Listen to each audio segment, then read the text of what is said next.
Hello everyone, it is Jazz here and welcome to my readathon TBR extravaganza.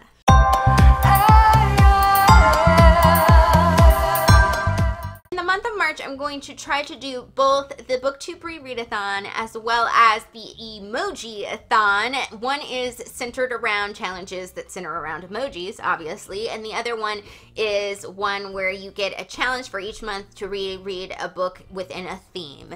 So the theme this month for Rereadathon is to read something that is nonfiction, memoir, or biography, and you can read all three, but I'm just going to pick one of those things. Now, the Emojiathon does have many challenges. I'm going to try to remember which challenge I'm reading all of these books for, and hopefully I won't forget. And I'm not going to try to do every single challenge, but I do have 5 books that like fit the priority challenges that I really want to reach for Emojiathon, and then I have like some backup books in case I'm like reading really super fast or something like that, which isn't gonna happen, but it might happen. So I picked a book for Booktube Rereadathon that is both nonfiction and a memoir, and I'm going to reread the book Angela's Ashes by Frank McCourt, which is about him growing up in Ireland and his experiences, and I've been really wanting to reread this book for a really long time. The Emojiathon also has a nonfiction challenge. I am also probably going to audiobook this, so that fits for that challenge, and this is a book that was adapted into a film, so I've gotten 3 challenges. 1 book. The next 2 books on the TBR are books that I need to finish because one of the challenges is to finish a book that you have already started. So the first one is Frank Fedoras' The Looking Glass Wars, which also kind of counts for the buddy read challenge. Now I'm buddy reading this with my buddy over at Max Washington Songs. We still have just the tiniest bit to read together of this book, so I would like to finish this one. The other book that I would like to finish up the back half of is Memoirs of a Geisha by Arthur Golden. Really enjoying this, but I'm also really reading it slow, so I think I should probably get to finishing it. And this is also going to count as something that includes diversity. Next book up is The Jungle Book by Rudyard Kipling. I actually could use this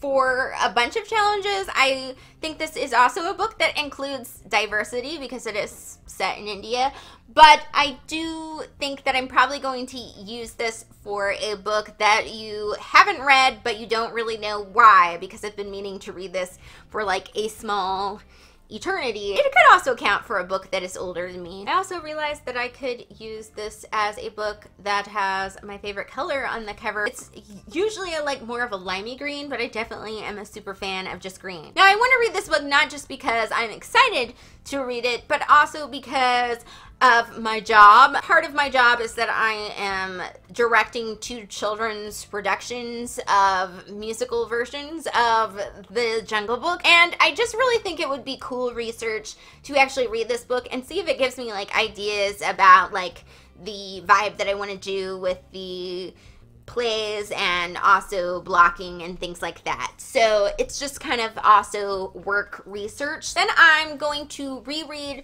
the book Memoirs of Sherlock Holmes by Sir Arthur Conan Doyle. Now I'm planning on using this for the buddy read challenge because me and Summer over at Tales of Adventure are planning to buddy read this book at some point in March.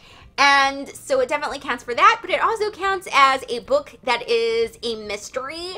And I could also use this for a book that is older than me. Because this bind-up can be kind of bulky, sometimes I do read these in ebook. So it could count for the ebook challenge as well as the audiobook challenge, because sometimes I do occasionally listen to the short stories like an audiobook. Like I'll read it in print some and then I'll switch between to audiobook because I'm doing something or something. Now I do have a couple of backup books that aren't like priority, but are things that do fit the challenges if I feel like I can like meet a few extra challenges for Emojiathon. The first one is a reread of So Be It by Sarah Weeks. This is a book that they are adapting into a film, so I would kind of like to reread it. From my memory, I believe this does include travel in it, so it fits that challenge, and it could, in terms of a couple of the older characters in here, fit a book that does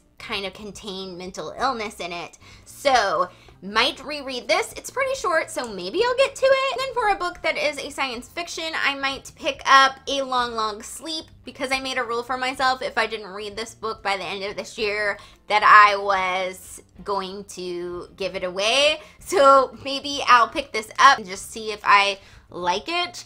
In the first place, if I have time, that is my huge TBR, or at least huge for me, for the month of March, as well as for the Booktube Rereadathon and Emojiathon. Cheer me on, people, on my readathon reading in the month of March. And that is it for today, my fabulous peeps. I will see you all soon. Bye!